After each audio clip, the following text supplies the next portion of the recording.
Singing Beach is a notable North Shore spot. Beautiful, sun-filled, covered in soft sand, measuring just under a half-mile wide. Most people say this is their favorite beach. A half-mile is also the distance non-residents have to walk to the Sandy Sanctuary from the Manchester-by-the-Sea commuter rail station or nearby non-resident parking. We used to work up at the beach, and people would always ask us, like, is there transportation to and from the beach?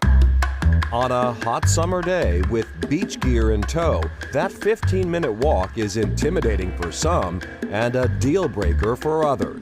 I hear people all the time like, oh my God, I used to never come to this beach because I'm old and I have trouble walking up. A family with a lot of stuff, lugging a ton of stuff up to the beach. It's not fun at all. It is a problem that has plagued out-of-town visitors for years until Stephen Martin and Preston Potter stepped up with a solution. A lot of people had this idea before us. Nobody really took the initiative, but we did. The two 17-year-olds are the brains behind Beach Bums, a shuttle service to and from Singing Beach. The service is actually 100% free.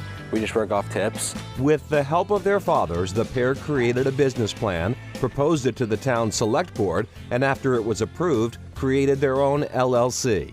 It was a long process. I never went to the DMV before, and I don't want to go back. The street-legal golf cart they use to transport beachgoers is a licensed low-speed electric vehicle. The golf cart only goes 26 miles per hour. We have seatbelts, so every time before we leave, safety first, put on your seatbelts. Safety is one of many lessons this business venture has taught the rising high school seniors. It's been a challenge keeping all the information organized because we are 17 and we have other things to do in life, so it's been a real commitment. Off-road, the teens are developing budgeting, bookkeeping, and marketing skills. I come by myself a lot because my friends won't come with me because they don't want to make the walk. From the front seat, these young entrepreneurs are gaining experience that will serve them no matter what path they pave next. Even if people don't tip us, it's fine because we network with people, we talk with people. It's basically just building up our social skills, which is fine by me. A far cry from their company's namesake, which is actually a nod to Stephen's grandfather. Every time that we would get out of the car somewhere, he'd go, all right, all bums out. Like the coming years, I hope we can expand this business, more golf carts, and hire more people. A lot of people have said that they're very proud of us for doing this. We've had a lot of support from the community, so we're very appreciative of that. All bums out. We are creating the best toilet seats of this century.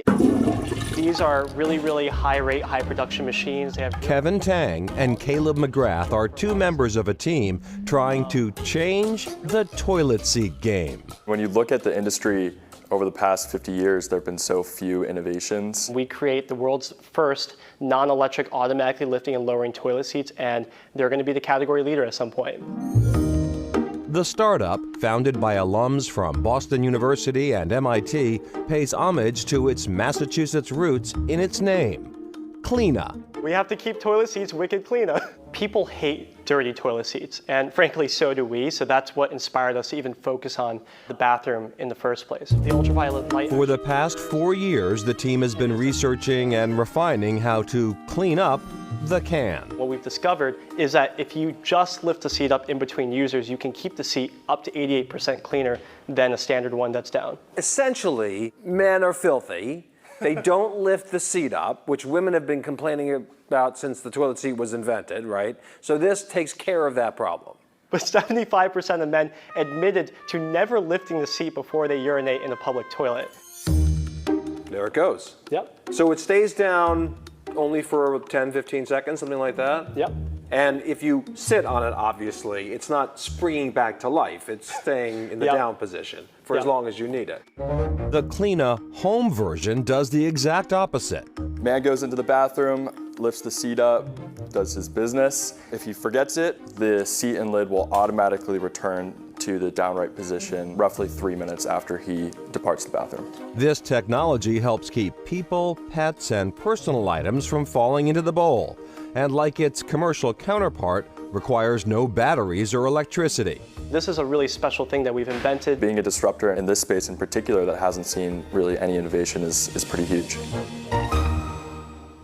And Klina says they continue to raise investor capital, and they are taking pre-orders for both the residential and commercial toilet seats. They hope to bring the products to market later this year. They'll cost about $95 each. And back to beach bums, they have wrapped up for the year, but are looking to the future. They may add more carts or beachside food delivery. They expect to get going again around Memorial Day. Coming up, sipping her way to a solution.